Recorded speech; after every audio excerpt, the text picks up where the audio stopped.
بسم اللہ الرحمن الرحیم نحمده ونصلی ونسلم علی رسولہ الکریم اما بعد۔ رسول اللہ صلی اللہ علیہ وسلم نے فرمایا، جو شخص میری امت کے فائدے کے واسطے دین کے کام کی 40 حدیثیں سنائے گا اور یاد کرے گا، خدا تعالیٰ اس کو قیامت کے دن عالموں اور شہیدوں کی جماعت میں اٹھائے گا اور فرمائے گا کہ جس دروازے سے چاہے جنت میں داخل ہو جاؤ۔ حضور نبی کریم صلی اللہ علیہ وسلم نے ارشاد فرمایا، جو شخص یہ چاہے کہ اپنے رب سے گفتگو کرے تو اسے چاہیے کہ قرآن کریم پڑھے۔ قرآن کے 10,27,000 الفاظ ہے۔ جو شخص قرآن کی تلاوت کرے صبر کرتے ہوئے ثواب کی امید باندھے، اسے جنت میں ہر حرف کے بدلے میں ایک حور ملے گی۔ قرآن کی ہر آیت گھر میں چراغ ہے اور جنت میں درجہ ہے۔ قرآن اللہ کو زمین و آسمان سے زیادہ محبوب ہے۔ جنت میں ایک نہر ہے جس کا نام ریان ہے، اس پر مرجان کا بنا ہوا ایک محل ہے جس کے سونے اور چاندی کے 70,000 دروازے ہیں، وہ حافظ قرآن کے لیے ہے۔ سورہ فاتحہ میں ہر بیماری سے شفا ہے۔ 4 چیزیں عرش کے خزانے سے آئی ہے۔ نمبر 1 سورہ فاتحہ، نمبر 2 آیت الکرسی، نمبر 3 سورہ بقرہ کی آخری آیات، نمبر 4 سورہ کوثر۔ آمین یہ بندوں کی زبان سے رب کی مہر ہے۔ قرآن پاک کی عظیم ترین سورت سورہ فاتحہ ہے۔ اپنے گھروں میں سورہ بقرہ پڑھو، کیونکہ شیطان اس گھر میں داخل نہیں ہوتا جہاں سورہ بقرہ پڑھی جائے۔ آیت الکرسی چوتھائی قرآن ہے۔ جو شخص جمعے کے دن آل عمران پڑھے، سورہ آل عمران، تو غروب آفتاب تک فرشتے اس کے لیے مغفرت کی دعا کرتے رہتے ہیں۔ جو شخص ہر فرض نماز کے بعد آیت الکرسی پڑھتا ہے، وہ دوسری نماز تک اللہ کی حفاظت میں داخل ہو جاتا ہے۔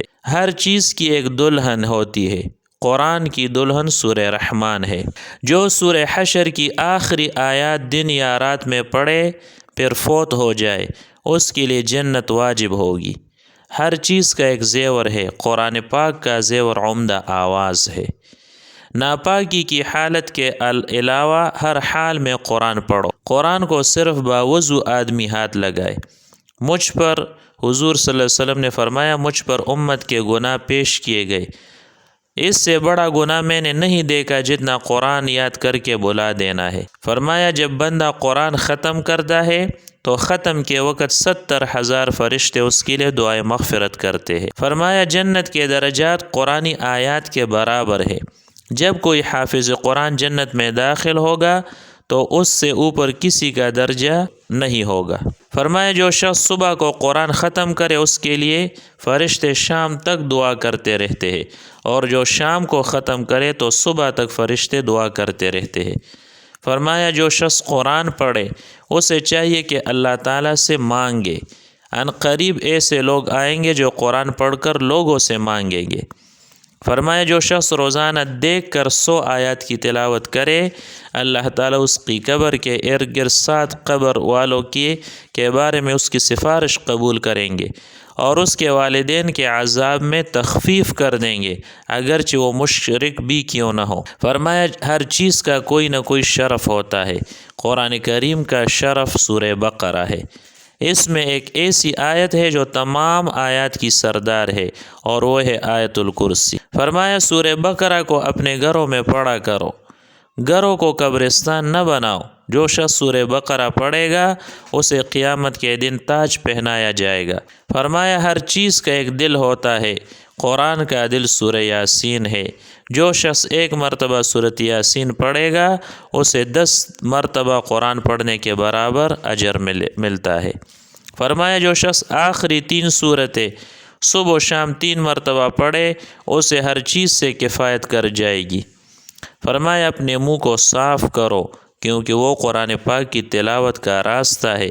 یعنی کبھی مسواک سے صاف کرو، کہیں خوشبودار کرو، کوئی خوشبو والی چیز کھاؤ، جس سے منہ کی بدبو دور ہو جائے اور منہ سے خوشبو آنے لگے۔ فرمایا لوگوں میں سب سے عمدہ قرآن مجید پڑھنے والا وہ ہے کہ جب اس کی تلاوت سنی جائے تو محسوس ہو کہ یہ خدا سے ڈر رہا ہے۔ فرمایا جو شخص سورہ بقرہ کی آخری آیات کی تلاوت کسی رات میں کر لے تو وہ قیام اللیل کا بدل ہو گئی۔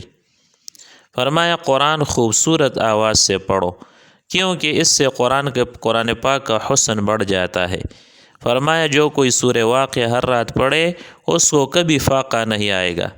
فرمایا حافظ قرآن کا اکرام کرو، اس کی عزت کرو، جس نے اس کا اکرام کیا اس نے میرا اکرام کیا۔ فرمایا جو شخص سورہ کہف کی پہلی تین آیات سورہ کہف کی پہلی 3 آیات یاد کر لے وہ دجال کے فتنے سے محفوظ رہے گا۔ فرمایا جو شخص جمعے کے روز سورہ کہف پڑھے وہ 8 دن تک تمام فتنوں سے محفوظ رہے گا۔ فرمایا سورہ فاتحہ تہائی قرآن کے برابر ہے، زہر سے بھی شفا ہے۔ سورہ فاتحہ میں زہر سے بھی شفا ہے۔ فرمایا بسم اللہ ہر کتاب کی چابی ہے۔ فرمایا افضل عبادت تلاوت قرآن ہے۔ یہ 40 احادیث مبارکہ جو کنز العمال سے لی گئی ہے قرآن مجید کے فضائل و برکات پر ہے۔ اللہ تعالی ہمیں کثرت سے قرآن پاک کی تلاوت کرنے کی توفیق عطا فرمائے۔ وما علینا الا البلاغ۔